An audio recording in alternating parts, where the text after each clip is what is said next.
Republicans on the Senate Judiciary Committee questioned Judge Ketanji Brown Jackson on her judicial philosophy and her record, notably her lenient sentencing for child pornographers and her defense of Gitmo detainees. Meanwhile, the Washington Post, USA Today, and others are coming to Judge Brown Jackson's defense. Here to react to the media's swift protection of Biden's nominee is author of Black Eye for America, former political science professor at Vanderbilt, Dr. Carol Swain. Dr. Swain, welcome back to the show. Some people are saying that there was a lot of racism displayed during Judge Brown Jackson's hearing. Even USA Today ran an opinion piece today comparing Judge Brown Jackson to Jackie Robinson because they were both so calm. And they said in the face of racism going on, that she has suffered. Do you think that the portrayal of what you're seeing has been a racist hearing?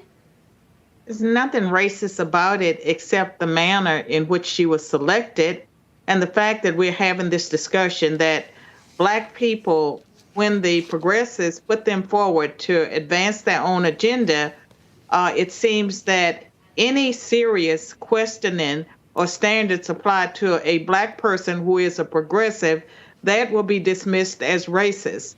And I would hope that Democrats and Republicans would be troubled by her judicial record, her position on CRT at a time when the nation is so polarized around race.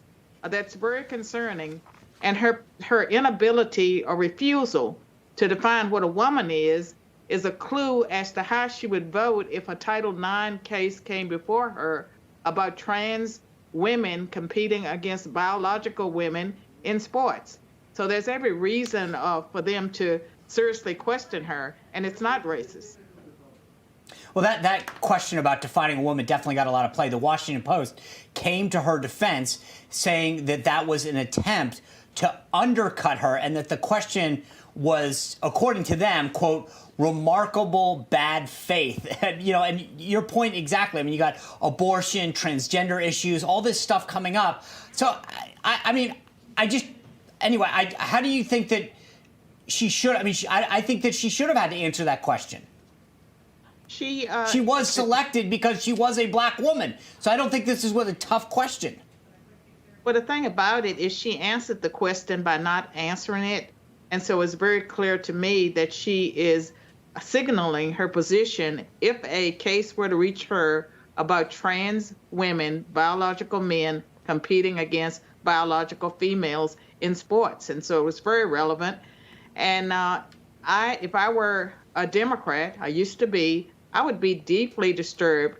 This is a woman who represents progressives, the far radical progressives. I don't see her representing most Black women. They may stand behind her because of her skin, but the content of her character, as evidenced by her progressive radical views, that's not the kind of views that most Black Americans hold. And so to be on the court, she's supposed to represent everyone, not just Black America, but our Constitution, our Equal Protection Clause.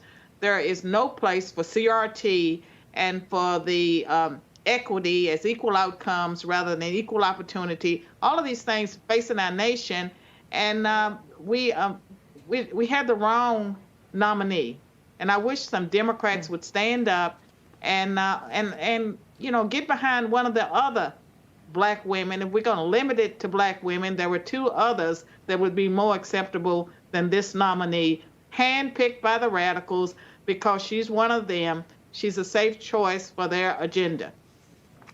Yeah, many people were surprised that Biden did pick her because she was more controversial. I will say today, Senate Minority Leader Mitch McConnell announced he would oppose Jackson's nomination, citing her refusal to answer if she supported Democrat packing the court. Also cited that she didn't have a sufficient paper trail on constitutional issues and concern over her sentencing record. I mean, these are about her record, nothing personal, nothing racial. So, I mean, one, why is the media making this about race? Biden, as Sean mentioned, is the one who selected her on her race. But the media, they have become an arm of the state. And I can tell you that I had an opinion piece opposing her ready on Monday. It was shopped around. Not a single newspaper has taken a nibble at it. And I think that they decided even before the hearings that they would be behind her because our media today seem to operate as an arm of the state. They operate for the government, the Biden administration, the progressives, they don't care about anything but getting their way. Dr. Carol Swain, always appreciate your expertise and your insight. Thanks for being with us this evening. Thank you.